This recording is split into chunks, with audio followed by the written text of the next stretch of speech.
Hello everyone, welcome to my channel go to study. तो आज हम सिविक्स का फर्स्ट चैप्टर पढ़ेंगे। Okay, first chapter is the union parliament. मैंने recently एक पोल डाला था यूट्यूब में, जिसमें मैं ये क्वेश्चन पूछी थी कि आप मेरे वीडियोस कौन सी लैंग्वेज में चाहते हैं, इंग्लिश, हिंदी या फिर दोनों मिक्स करके पढ़ाऊं, that is English and Hindi दोनों मिक्स करके पढ़ाऊं। तो फिर जितना भी मैंने देखा कि ज्यादा परसेंटेज मिक्स के लिए है। That means I should teach both English and Hindi. I should teach in both English and Hindi, okay, simultaneously. So I thought that it's better, let me do so. As per your opinion, I will act. Okay, that's the reason why I put the poll in YouTube. Okay, so let's get started with the first chapter, the Union Parliament. This would be a very short video, I think of about 10 to 15 minutes, because in this I will just give a brief intro of the chapter, and then in the coming videos, that is in part 2 and part 3, hope that I can complete in 2 videos, or I will take some more videos in which we will cover Lok Sabha and Rajya Sabha. Okay, the leftover portions we will cover there. So let's start it. So Indian government system, the government of India is said to be federal in nature. Okay, now why it's said to be federal?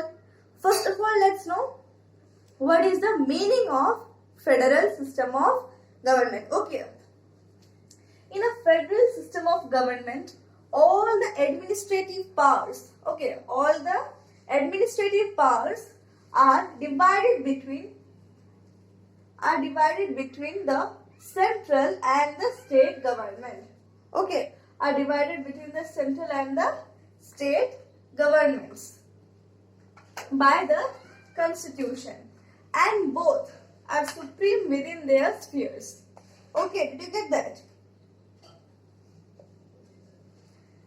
Once again, in a federal system of government, all the administrative powers are divided between the central and the state government by the constitution, and both are supreme within their respective spheres. It means that एक federal system, अगर एक government, कोई country का government federal है, इसका मतलब है कि उसमें जितने भी पावर्स है, एडमिनिस्ट्रेटिव पावर्स, एक रीजन को रूल करने के लिए जो सब पावर्स होता है, एक रीजन का अच्छे से सारा चीज सिस्टमैटिक वे में होने के लिए जो सब पावर्स गवर्नमेंट को दिया जाता है, वो सब दो पार्ट्स में डिवाइडेड है. One two the central government and one two the state government by the constitution. Okay, it is done by the constitution, and both of them are supreme within their respective spheres, and both of them, it means that the state government is not an agent of the central government. Okay, because the state government does not draw its authority from the central government. Rather, both the state and the central government draw their authority from the constitution. Okay, therefore each of them is supreme within their respective spheres. That is, हर एक state का state government उनके लिए बड़ा होता है, which means that state government जो भी laws and policies निकालेगा, वो सबको उधर के लोगों को, वो स्टेट के लोगों को फॉलो करना पड़ेगा. ओके, और दोनों सेंट्रल और स्टेट गवर्नमेंट, उनका जो पावर्स उन्हें मिला है वो उन्हें कॉन्स्टिट्यूशन से मिला है, ना कि स्टेट गवर्नमेंट को पावर्स सेंट्रल ने दिया है. ओके, अब इंडिया के कॉन्स्टिट्यूशन को, इंडिया के गवर्नमेंट को भी फेडरल बोला जाता है, but there are some features in Indian government which makes it distinct. पर ऐसे भी कुछ फीचर्स है जिसके वजह से हम इंडियन गवर्नमेंट को टोटली फेडरल नहीं कह सकते. इसके कुछ यूनिटरी फीचर्स भी है, कुछ नॉन फेडरल फीचर्स भी है. So let's see what are the unitary features. A strong center. It means that central government somewhere is given more, more responsibility, more authority. Okay, how? आप सब जानते हैं कि 3 टाइप के लिस्ट होते हैं. कौन कौन से? Concurrent list, central list and union list, state list and concurrent list, isn't it? अब यूनियन लिस्ट में कितने सब्जेक्ट्स होते हैं? 97 matters. That is, the central government can act on the 97 matters, 97 subjects listed in the union list. But when we talk about the state list, there are only 67 matters. Okay, 67 subjects. It means that only the state government can make laws or can exercise its power on these 67 items, on these 67 matters only. Okay. Now coming to concurrent list, as you know, in concurrent list both the central and the state government can act. That is, concurrent list में जो सब matters है उसमें दोनों ही central और state government अपने what you can say अपने authority, अपने power को enforce कर सकते हैं, isn't it? पर उसमें भी central government को supreme position दिया गया है. Okay. So that's why it's a unitary feature, that is a strong center. But this is not a feature of federal government. Okay. Second, a single constitution for union and states. Yes. That is, both the union, which means the central government, and the state government will follow only one constitution. That is, दोनों ही governments के पास, दोनों ही governments को एक ही constitution के laws follow करना है, laws enforce करना है. ओके, सेंट्रल के लिए अलग या स्टेट के लिए अलग ऐसे नहीं है, दोनों के लिए एक ही कॉन्स्टिट्यूशन है और दोनों ही अपने पावर्स, अपने अथॉरिटी को यही इंडियन कॉन्स्टिट्यूशन से ही पाते हैं. So this also not a feature of federal government. Then flexibility of the constitution. Yes, our constitution is flexible.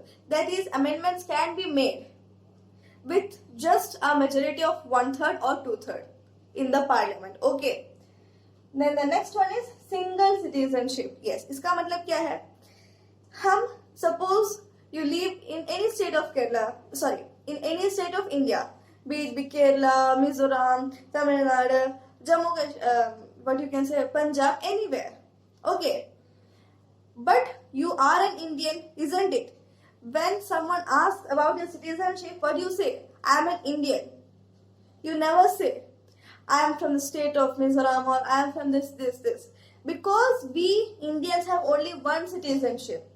Okay. It doesn't matter in which state you live. Your citizenship is based on your country. Okay.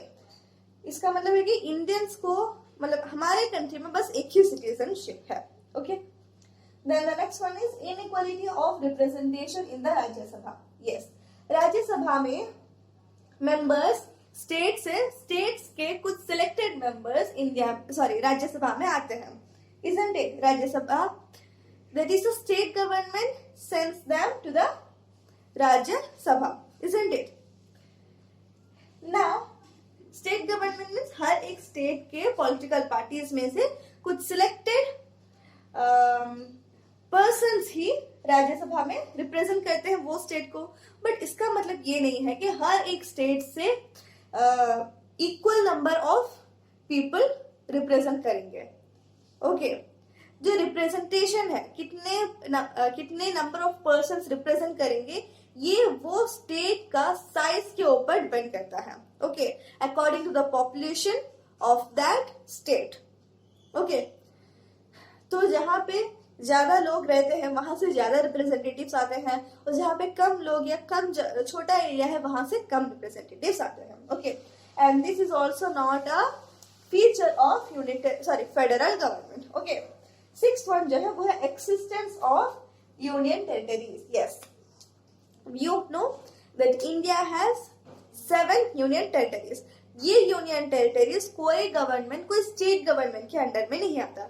ये जो 7 regions है directly central government rule करता है, except Delhi. isn't it? You know that, I think. Except Delhi, बाकी जितने भी territories है सबको सारा का कंट्रोल डायरेक्ट सेंट्रल गवर्नमेंट के अंडर में आता है. So this is also not a feature of federal government. So these were the features, these are the unitary features that makes it distinct from the federal features. Okay, so आज के ये video हम इधर ही and करते हैं. Next upcoming videos में हम लोकसभा, राज्यसभा, सबका parliamentary procedures, number of members और एजुकेशनल क्वालिफिकेशन सब के बारे में डिस्कस करेंगे. Okay, So bye bye and study well.